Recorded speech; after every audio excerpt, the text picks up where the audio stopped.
이용주 캐스터 본인 목소리로 지금 녹음을 하셨네요? 네, 지난주에 녹음했는데요. 예. 들어보니까 되게 민망하네요. 왜요? 모르겠습니다. 네, 힘차고 좋은데요. 뭐. 감사합니다. 알겠습니다. 이용주 캐스터와 함께 하는데요. 자, 예. 오늘 이슈는 어떤 겁니까? 정부의 인구정책 평가를 전담하는 국책연구기관 한국조세재정연구원이 여학생을 1년 조기 입학시키면 출산율 제고에 도움이 될 것이라는 조언을 내놓았다는 이슈입니다. 이게 참 뉴스거리가 됐던데 네. 일단 어떤 근거로 그런 주장을 한 겁니까? 네, 조세현이 최근 발간한 이 생산 가능 인구 비중 감소에 대응하기 위한 재정 정책 방향에 대한 제언 보고서에 나온 정책 중 일부인데요. 네. 남성의 발달 정도가 여성의 발달 정도보다 느리다는 점을 고려하면 학령에 있어 여성들은 1년 조기 입학하는 것이 향후 정년기 남녀가 서로 매력을 더 느낄 수 있도록 하는데 기여할 수도 있을 것이다. 이런 주장이 담겨 있었습니다. 좀 더 자세하게 설명해 주신다면. 네, 조세현은 이 보고서에서 결혼의지 확립, 교제, 결혼, 첫째 아이 출산, 난임 해결 등 출산을 결정하기 위한 전 과정에서 단계별 재정 정책이 필요하다고 분석을 했는데요.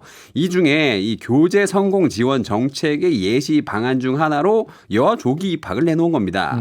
그런데 그렇다면은 여아 조기 입학과 향후 남녀 교제 성공률 간의 인간관계, 기대 효과 이런 게 좀 제시돼야 되지 않겠습니까? 네. 근데 그런 건 하나도 없었습니다.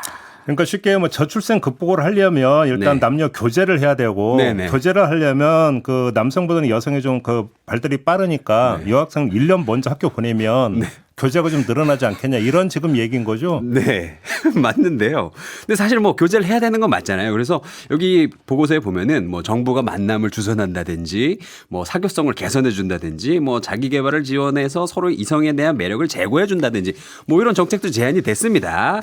근데 그런 건 사실 요즘 지자체에서 청년들 미팅을 주선하고 있기 때문에 그런 건 납득이 되죠. 근데 갑자기 왜 조기 입학을 하면 정년기 남녀가 서로 더 매력을 느낄 수 있는지 이게 뭐지? 개인 취향인가요? 누나 좋아하세요? 예. 아무튼 여론 반응은 어떨지 대충 짐작이 되는데요. 예. 이를 두고 신경아 한림대 사회학과 교수는 과학적 근거나 충분한 사례 없이 인구정책 평가기관에서 무작정 말을 하는 것은 인구정책에 대한 국민들의 반감을 더 불러일으킬 수밖에 없다면서 18세기, 19세기 즈음의 인식을 가지고 있지 않은지 반성해야 한다 이렇게 말했고요.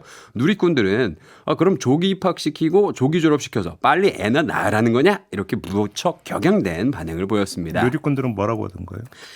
누리꾼들이 이렇게 굉장히 격양되게 얘기를 했고요. 또 이 보고서에서 연구원은 이 결혼 의지 제고 정책으로 혼인 인센티브를 강화하는 정책을 또 제안하기도 했습니다. 결혼으로 인해 세제, 재정, 규제적으로 부부들이 받는 혼인 페널티를 집대성해서 불이익을 조정하고요. 결혼을 할 경우에 안 할 경우보다 받을 수 있는 각종 혜택을 높여주는 방안을 제시했는데요. 동시에 이성끼리 결혼해야 출산이 가능하므로 성 갈등의 해소도 해당 정책에 포함될 수 있다. 이렇게 얘기했습니다. 쉽게 말하자면 성 갈등을 해소해서 경제적 이득 많이 볼 수 있는 결혼을 하게 하자라는 거 쓴 건데 이 보고서 쓴 연구원분들 있잖아요. 결혼 생활이 무척 행복하신가 봐요. 이렇게 결혼 예찬을 또 하고 계십니다. 또 다른 내용은 뭐가 있어요? 그래서? 네, 그리고 연구원은요. 비혼 가구 출산 지원 정책에 대해선 명확한 실증 증거 없이 채택할 수 있는 정책 방향은 아니다. 이렇게 판단했는데요. 해당 정책은 결혼 출산의 유인을 낮추고 결혼 출산 혼인 가구를 줄여 구축할 수 있는 정책이라며 정책을 활성화할 경우에 결혼해서 출산했을 사람들이 오히려 동거하고 아이를 낳는 경우로 전환하는 경우가 발생할 수 있다고 했습니다.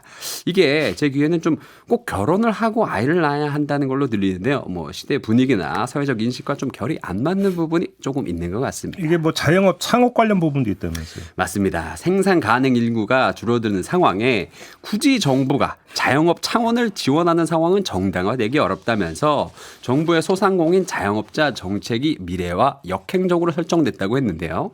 소상공인 영역은 과거 인구 증가 시기에 초과된 노동 공급을 비생산적으로 소화해주는 영역으로 활용됐기 때문에 이제는 창업 지원 정책을 거둬들여야 할 시점이라는 주장이었습니다.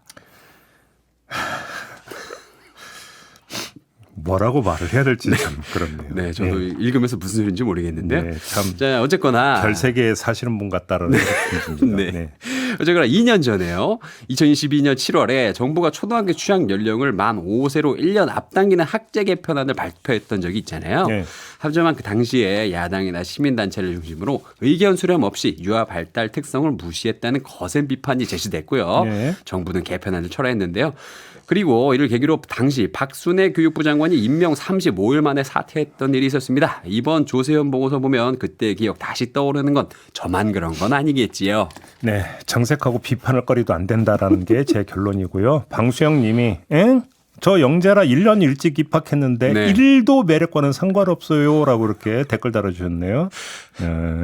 현실이라는 증언이었습니다. 네. 마무리하죠. 이영주 캐스트였습니다. 수고하셨어요. 예, 감사합니다.